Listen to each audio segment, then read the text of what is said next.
Refrigerator को आमतौर पे फ्रिज बुलाया जाता है।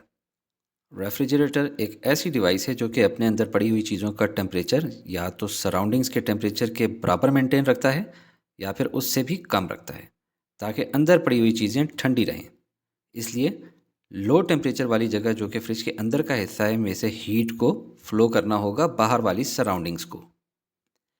नेचर में तो हम देखते हैं कि हीट हाई टेम्परेचर बॉडी से स्पॉन्टेनियसली यानी खुद ब खुद ही लो टेम्परेचर बॉडी की तरफ फ्लो कर जाती है, जो कि सेकेंड लॉ ऑफ थर्मोडायनेमिक्स है।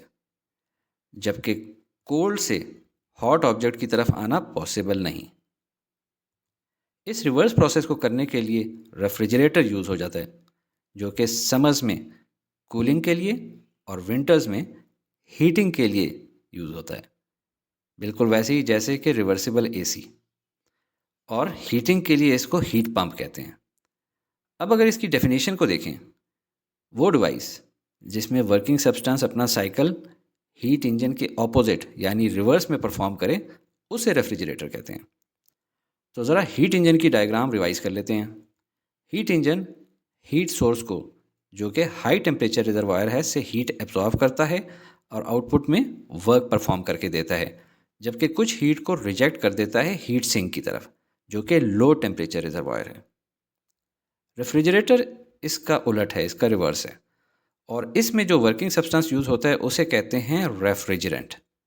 कभी कभी आपने सुना होगा कि फ्रिज सही ठंडा नहीं कर रहा, मैकेनिक आके कहता है कि इसकी गैस लीक हो गई है। वो गैस दरअसल वर्किंग सब्सटेंस रेफ्रिजरेंट की बात कर रहा होता है। रेफ्रिजरेंट में जो इंजन यूज़ होता है उसे कंप्रेसर कहते हैं। इसकी वर्किंग बिल्कुल रिवर्स है।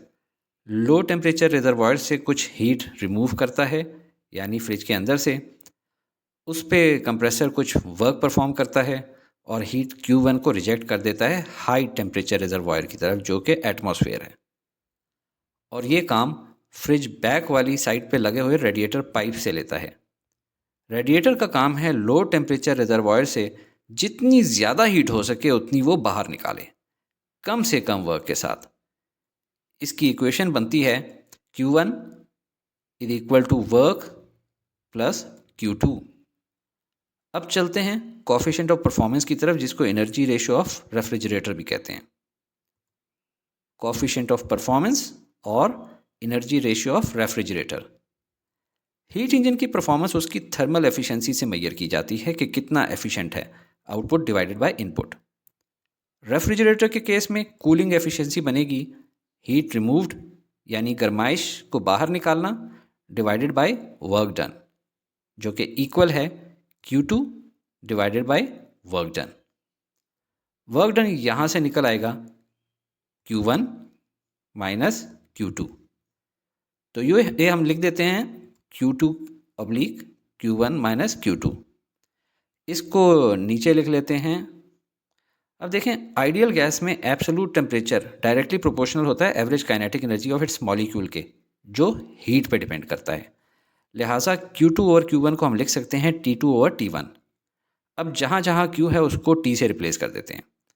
ये आ गई हमारे पास कूलिंग एफिशिएंसी। अब अगर हीटिंग का कोफिशिएंट ऑफ परफॉर्मेंस निकालना है तो डायरेक्शन रिवर्स हो जाएगी। बाहर से हीट प्रोवाइड करेंगे, उस पर वर्क करेंगे और हीट जाएगी ठंडी जगह पे ताकि इसको गर्म कर सके। तो इक्वेशन बन जाएगी Q1 plus work done is equal to Q2। Rearrange करें तो work done is equal to Q2 minus Q1। तो हमारी हीटिंग की एफिशिएंसी बनेगी heat provided divided by work done, जो कि इक्वल है Q1 divided by work done. तो Q1 एज इट इज़ लिख लिया और वर्क की जगह वर्क की वैल्यूज़ डाल देते हैं। इसको नीचे लिख लेते हैं और जहाँ जहाँ Q है उसको T से रिप्लेस कर देते हैं।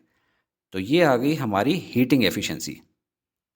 रेफ्रिजरेशन का principle basically second law of thermodynamics की रुडोल्फ क्लॉजेस स्टेटमेंट है।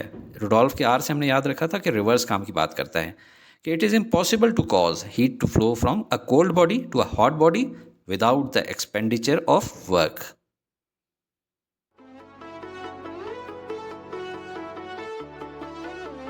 Study with me, a learning experience.